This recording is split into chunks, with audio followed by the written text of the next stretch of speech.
नमस्ते दोस्तों, स्वागत है आप सभी का, ऑनलाइन मित्रों का भी और ऑफलाइन में जो हमारे छात्र बैठे हैं उन सभी का स्वागत है।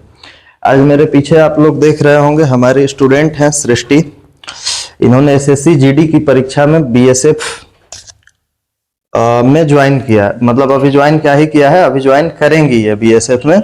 तो जाने से पहले ये हमसे मिलने आई हैं और जब हमसे मिलने आई हैं तो हम इनसे बातचीत करेंगे और समझने का कोशिश करेंगे कि एक लड़की होते हुए तैयारी करने के दौरान क्या क्या समस्याएं आती हैं और उन समस्याओं से लड़ करके कैसे पार पाया जा सकता है और इस सरकारी नौकरी को प्राप्त किया जा सकता है। इस एसएससी जीडी के थ्रू जो भी हम लोग सरकारी नौकरी प्राप्त करते हैं, हम लोग देश की रक्षा करने के लिए जा रहे होते हैं, चाहे जो भी हो, सीआईएसएफ हो या मिनिस्ट्री वाला पोस्ट हो। इस बार एनसीबी वगैरह था या नहीं था पता नहीं, तो जो भी पोस्ट हो हम लोग देश का सेवा कर रहे होते हैं। तो ये जो पोस्ट है ये आपको एक नौकरी तो दिला ही रहा है, साथ के साथ आपको देश का सेवक भी बना रहा है। तो कैसे इस पोस्ट को प्राप्त करें, क्या क्या समस्याएं आती हैं और क्या सही डायमेंशन हो सकता है इसकी तैयारी का, ये सब जानने का कोशिश करेंगे। सृष्टि आ जाइए, मिलाते हैं आप लोगों को भाई। और आप लोग तो मिल ही लिए हैं पहले से, है ना? आइए, स्वागत है आपका यहाँ पे। बताइए कैसा रहा तैयारी, जर्नी कितना लंबा रहा, कितना साल तैयारी किया आपने? हम 4 साल किए थे। थोड़ा सा और ऊपर पकड़िए ताकि सब सुन सके। लेकिन शुरू आए थे तो हमको लगा था कि हो जाएगा। तैयारी में ध्यान नहीं दिए हम। अच्छा, मतलब इधर उधर बस क्लास में पढ़ते, घर जाके नहीं पढ़ते थे, इसीलिए 4 साल लग गया। तो पहले ध्यान देते तो मेरा सिलेक्शन 1 साल में ही हो जाता, जितना हमको अपना लगता है। इसीलिए आपसे बोलना है कि टाइम पास मत कीजिएगा मेरे जैसा। क्योंकि हम टाइम पास किए हैं 1-2 साल, जितना हमको लगा। इसीलिए उसके बाद में जब समझ आया ना कि मेरे से एग्जाम नहीं निकल रहा है, तब फिर हम सीरियस हुए, तो आज यहाँ है। कब फील हुआ कि अब सीरियस हो जाना चाहिए? जब बाकी लोग का एग्जाम निकलने लगा। मतलब तब तक फील नहीं हुआ जब तक साथ के लोगों का। पहले एग्जाम देने जाते थे ना तो लगता था कि हो जाएगा, 1 ही साल है, शुरू एग्जाम दिए हैं, पर अगले साल उससे भी ज्यादा टफ होने वाला है। इतना तो दिमाग में रख के चलना है कि नहीं होगा तो फिर अगले साल भी बहुत ज्यादा मेहनत करना पड़ेगा। अच्छा, 4 साल पहले का मतलब है कि आप उस समय बहुत कम उम्र की रही होंगी। हाँ। तो लग रहा होगा कि अभी बहुत सारा समय बचा हुआ है। तो समय बचा हुआ है तो एक दिन अलादीन का खजाना आके मिल ही जाएगा, यही ना? हाँ। लेकिन नहीं, बाद में साल नहीं मिला, 1-2 साल बाद लगने लगा होगा कि नहीं, मेहनत कर रहे हैं लेकिन लाभ हो नहीं रहा है, साथ के लोग जाने लगे। और कुछ समस्याएं भी आती हैं इस तैयारी के दौरान। ज्यादा ओवर थिंकिंग नहीं करना है। जो मेरे जैसा, हम नहीं 2-2 रात बजे तक मतलब नहीं सो पाते थे, बस सोचते ही रहते थे कि नहीं हो रहा, लेकिन पढ़ते भी नहीं थे। तो अच्छा, हाँ। तो मूल बात है कि पढ़ लीजिए। हाँ। भले 9 बजे रात तक ही पढ़ के सो जाइए, सोइएगा तो नींद आपका अपना ही होगा, सुबह पढ़ने में और मन लगेगा, इसीलिए सोचते मत रहिए। हाँ, तो उतना फिर हम भी मोटिवेट हुए, पढ़े लिखे। सर जो दोनों सर हमको बहुत मोटिवेट किए, बहुत ज्यादा मेरा हिम्मत बढ़ाए थे। तो पिछले बार मेरा सिलेक्शन नहीं हुआ था तो मयूर सर हमको बहुत सपोर्ट किए। और आप बालिका हैं तो लड़कियों के लिए ये बताइए कि इनको 2 प्रकार का समस्या होता है। क्योंकि लड़के हैं तो इनके साथ यही होता है जो कि हम लोगों के साथ भी हुआ कि भाई जो घर का बेटा है वो तो जाए, तैयारी करे, कुछ भी करे, लेकिन जो बेटी है उसको बहुत समस्या होता है। पहले तो ये कोचिंग तक जाए कैसे, इसको कोर्स कैसे दिलाया जाए, ये भी एक समस्या। अगर वो परिवार करवा दिया तो इसके बाद भी एक समस्या ये होता है कि घर वालों को खाना खिलाना है, पिलाना है, अपनी तैयारी करनी है। तो इस समस्या से कैसे निकला जाए, और ये समस्या आपके साथ था या नहीं, ये सच बता दीजिए। था, लेकिन उतना नहीं था। मेरे घर वाले बहुत सपोर्ट किए हैं। अच्छा। हाँ। और जिनके घर वाले इस तरह के हों वो कैसे फाइट करेंगे इससे? क्या ही बोले, बस अपने मम्मी पापा को समझाते रहिए। अच्छा। उसके अलावा हमको नहीं लगता कि लड़के लोग का कोई सुनता है, नहीं कोई सुनेगा। झूठा नहीं बोलेंगे, हम भी लड़के हैं तो फील कर सकते हैं, नहीं कोई सुनता है। इसलिए जितना टाइम मिल रहा है मेहनत कर लेना है ना, तो फिर कोई उपाय नहीं है भाई। मैथ्स रीजनिंग का क्या रोल है तैयारी में एसएससी? मैथ तो रीजनिंग मेरे लिए बहुत इजी है। हम एक बार क्योंकि उधर से आपसे इसलिए पूछ रहे हैं कि आप लोग मतलब आप खाली एसएससी जीडी को फाइट नहीं किए होंगे, इस 4 साल में बहुत सारा एग्जाम दिया आपने, तो उसमें एसएससी के सारे एग्जाम्स में, या मान के चलें रेलवे को भी ले लें, तो उसमें मैथ्स रीजनिंग का क्या योगदान है? मैथ रीजनिंग तो बहुत ही इम्पोर्टेंट है। रीजनिंग तो एक बार में हम पढ़ लिए थे तो मेरा कंप्लीट हो गया था, उधर सर इतना अच्छा पढ़ाए थे, फिर अच्छा। हमको कहीं और पढ़ने की जरूरत नहीं पड़ा। मैथ में भी था कि उदय सर जो पढ़ाए ना, जो फाउंडेशन वाला जो बैच होता है उससे बाहर कभी नहीं आया है, कभी नहीं। और केवल मैथ और रीजनिंग पढ़ाई करने से नहीं होगा, जीके जीएस भी पढ़ना पड़ेगा। चलिए जीएस का बता ही दीजिए भाई, लगे हाथ। जीएस में उदय सर से पढ़िए, क्योंकि मेरा उन्हीं से पढ़ के सिलेक्शन हुआ है। हाँ, जीएस में पॉलिटी, स्टैटिक, जीके ये सब आता है, करंट अफेयर्स, ये तो हर एग्जाम में आएगा, तो इसको तो पूरा फिक्स करके ही रहना है कि इसको जाएंगे तो पढ़ के ही जाएंगे। उसके अलावा तो अब तो एग्जाम पे डिपेंड करता है ना किस हिसाब से क्वेश्चन आता है, तो देखिए, इतना ये मेन है। जो भी स्टैटिक सब्जेक्ट आपका, मतलब स्टैटिक जीके मत समझिएगा, स्टैटिक Static, पोर्शन अलग होता है। yes. उसमें हिस्ट्री, ज्योग्राफी, पॉलिटी, इकोनॉमी और साइंस का पोर्शन आता है। तो 4 पोर्शन साइंस वाला छोड़ के आपको हम कराते ही कराते हैं, और उसको हम फाउंडेशन लेवल पे बहुत अच्छे तरीके से करा ही देते हैं। और हमसे ना पढ़िए तो बाकी जगह भी पढ़िए, लेकिन बहुत मन से पढ़िए, क्योंकि वही एक चीज है। देखिए रीजनिंग का तो एक बार आदमी पढ़ लिया तो अगर 20 नंबर का एग्जाम हुआ तो 18-17 स्कोर कर ही जाएगा। मैथ्स में 15-16 तक आप कर ही जाते हैं। आप कहाँ नहीं कर पाते हैं स्कोर? आप जीके जीएस में नहीं कर पाते हैं, क्योंकि स्टैटिक सब्जेक्ट, स्टैटिक पोर्शन इतना लेंदी होने के बाद फिर करंट और स्टैटिक जीके भी आपको पढ़ना होता है। कहाँ से पूछेगा, कै साल का पूछेगा, इसके लिए आपको तैयारी एकदम कंटिन्यू करते ही रहना होगा। क्लास करते करते छोड़ दिया जाए 2 दिन 4 नहीं दिन नहीं एक नहीं टॉपिक। नहीं, हम तो भाई मेरे बैच वाले सारे क्लास छोड़ दिए हैं, एक हम ही आते थे। हमको बहुत मतलब डाउन फील होता था कि इतना सारा नया नया बच्चा लोग आ रहा है, मेरा मजाक उड़ाएगा कि इतना टाइम से पढ़ रही है, नहीं हो रहा है। लेकिन हम पढ़े तो मेरा ही हुआ, बाकी का नहीं हुआ है। सच्चाई यही है कि इनके साथ की सभी बच्चियां जो थी या बच्चे थे, वो भी क्लास को छोड़ छोड़ के जा रहे थे। अब पता नहीं कहाँ जा रहे थे। हमको भी लग रहा था कि हम ही खराब हैं का भाई, लेकिन फिर लगा कि नहीं, हम तो मेहनत कर ही रहे हैं। ये डेली आती थी, इनका सिलेक्शन हो गया, बाकी लोग का सही में नहीं हुआ है। तो आप कंटिन्यूटी बनाइए, भरोसा रखिए, एक जगह पे भरोसा रखिए, बहुत अच्छी तैयारी हो पाएगी। मेरे पर मत रखिए, कहीं और रख लीजिए, अच्छे टीचर को चूज कर लीजिए जो मेहनत कर रहा हो। क्लास डेली चलिए, कीजिएगा। इनसे बातचीत तो लंबा चौड़ा कर ही लिए, अब इनका स्वागत भी करिए भाई। हमारे कुछ स्टूडेंट उठ करके आइए, इनको माला वाला पहनाइए, क्योंकि यही एक दिन है। और आप लोग भी जल्दी से बस यही दिन लाइए। देखिए 1 साल पहले सोनी नाम की जो लड़की हमारी आई थी, बीएसएफ में ही सेलेक्टेड थी, उनको ये माला पहना रहे थे।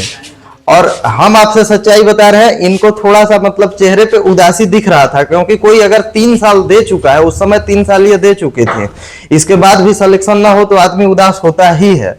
एक खुशी भी था, एक उदासी का भाव भी था। तो आइए आप लोग इनका स्वागत कीजिए। ताली बजा बजा दीजिए भाई, क्लैप कीजिए आप लोग।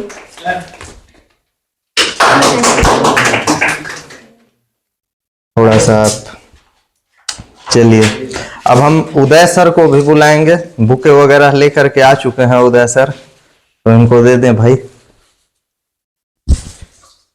हमारे डायरेक्टर उदय सर के लिए भी एक बार आप लोग बढ़िया से ताली वाली बजा दीजिए भाई।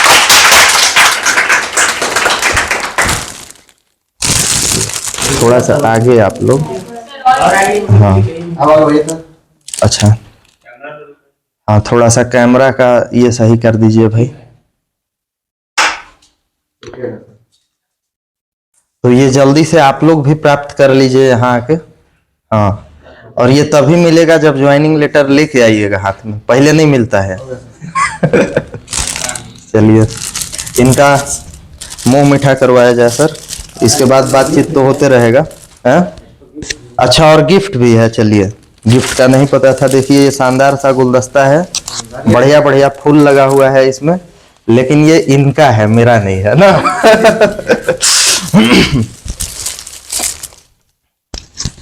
इनका जीडी में तो सिलेक्शन हो चुका है। हम इनको नेक्स्ट नेक्स्ट जैसे आप सीपीओ का हो सकता है एग्जाम, चाहे नेक्स्ट जो भी ग्रेजुएशन लेवल का एग्जाम देंगे उनके लिए एक न्यू बुक अपडेट हम किए हैं। पुराना बुक तो इनके पास है ही, 2025 का न्यू बुक अपडेटेड है इनके लिए सबमिट है, ताकि आगे का जर्नी जारी रखे। आगे के लिए इनको बहुत बहुत शुभकामनाएं। देखिए आगे के लिए इनको शुभकामना इसलिए भी है कि 1 साल मेहनत करने के बाद इनका लेवल वाकई में जीडी वाला तो नहीं रह गया है, इनका लेवल कम से कम एसआई रैंक प्राप्त करने वाला हो ही चुका है। ये इंस्पेक्टर बनने की काबिलियत रख रहे हैं अभी से ही। अब चूंकि सिलेक्शन अभी हुआ है, सीपीओ का एग्जाम साल भर के बाद या जब भी हो, आप जरूर फाइट कीजिए और मेहनत को बंद मत कीजिएगा। ज्यादा नहीं जरूरत है, बस आपके पास जो नोट्स है 1-2 घंटा और देने का जरूरत है, 1 घंटे में भी हो जाएगा, क्योंकि सारा नोट्स अपडेटेड है। अभी 1-2 साल तक उसमें कोई दिक्कत होना नहीं है। तो उदय सर से भी हम लोग कुछ सुन लें भाई कि ये क्या कह रहे हैं तैयारी के विषय में। आप लोग भी सुनिए, ऑनलाइन वाले भी सुने। हाँ, मिठाई खिलवाएंगे, उदय सर को सुन लीजिए पहले।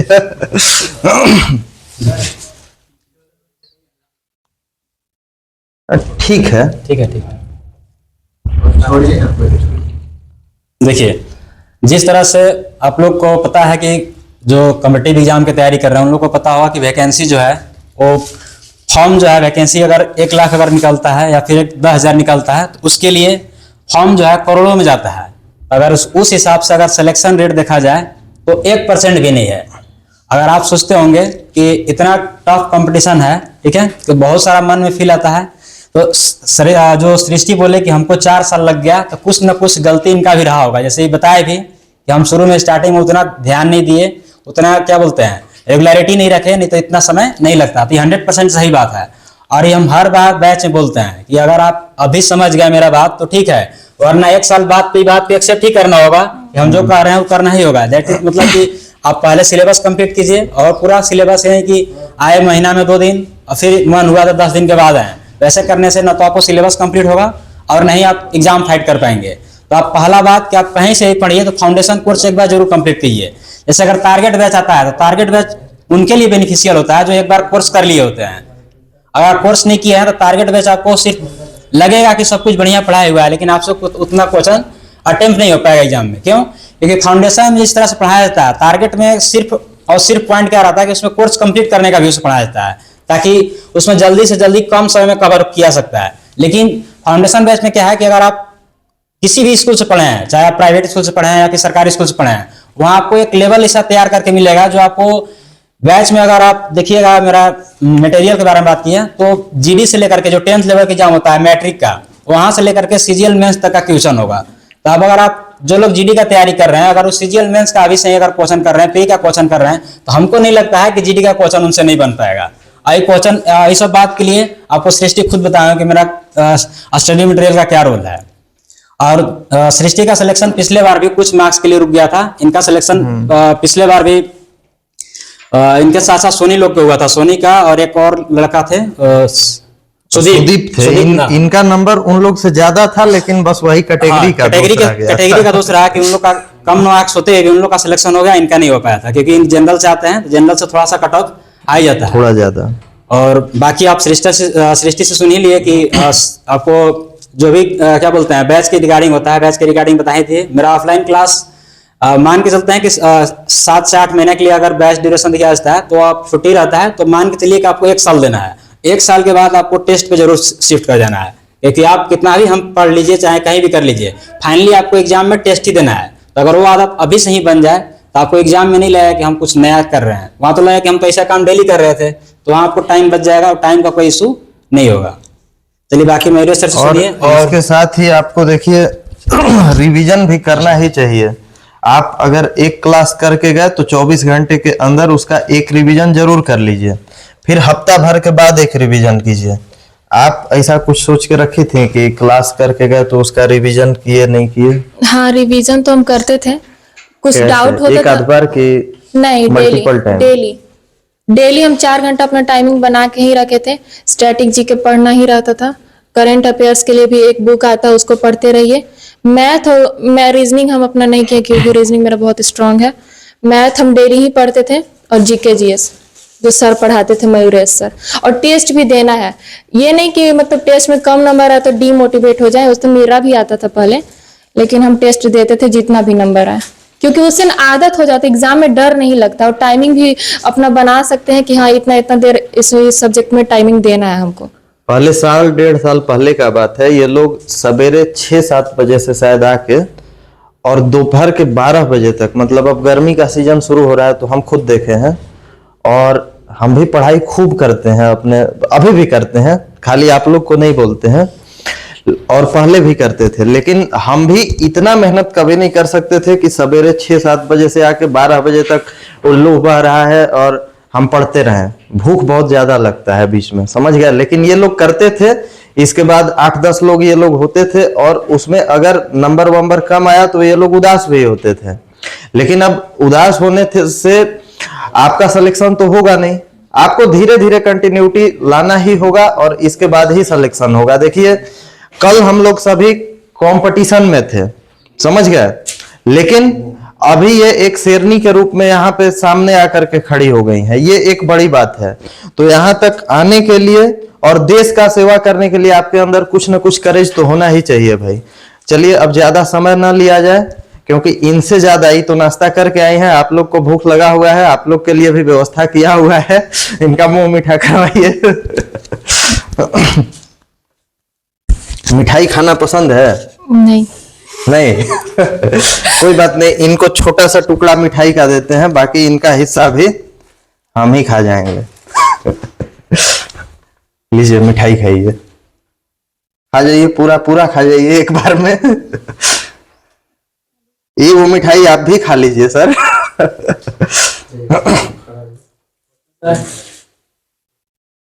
ये मिठाई जो है ये भी शायद इन्हीं का लाया हुआ है ना। देखिए हमको एक बार में ही दे दीजिएगा, मिठाई पसंद है।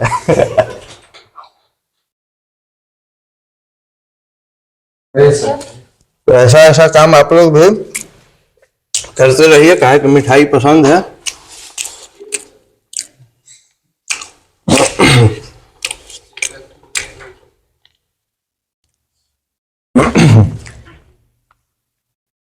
अब जल्दी से आप लोग को भी खिलाते हैं मिठाई भाई।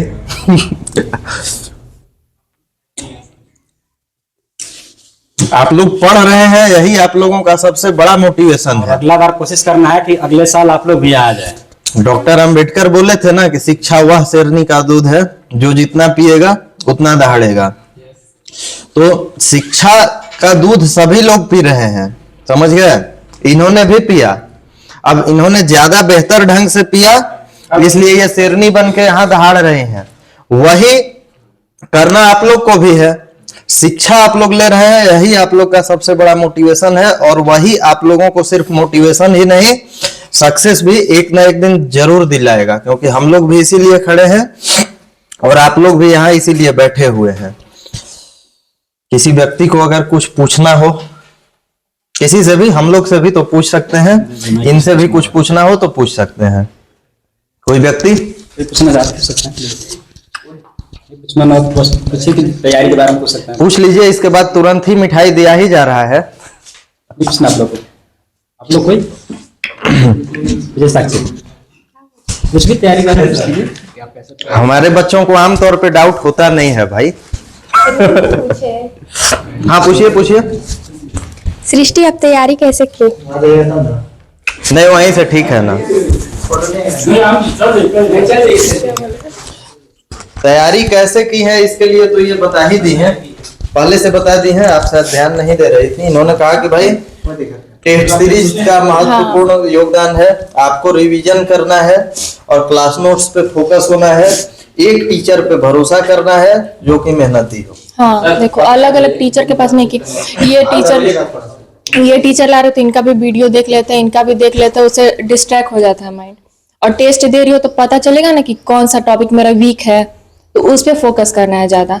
क्योंकि मेरा भी मतलब होता था कुछ कुछ सब्जेक्ट में जिसको हम पढ़ लेते थे, सर का नोट्स जो बनाया हुआ था, नोट्स पूरा प्रॉपर बनाना, क्योंकि उससे बाहर नहीं आने वाला है जो भी सर पढ़ाते हैं।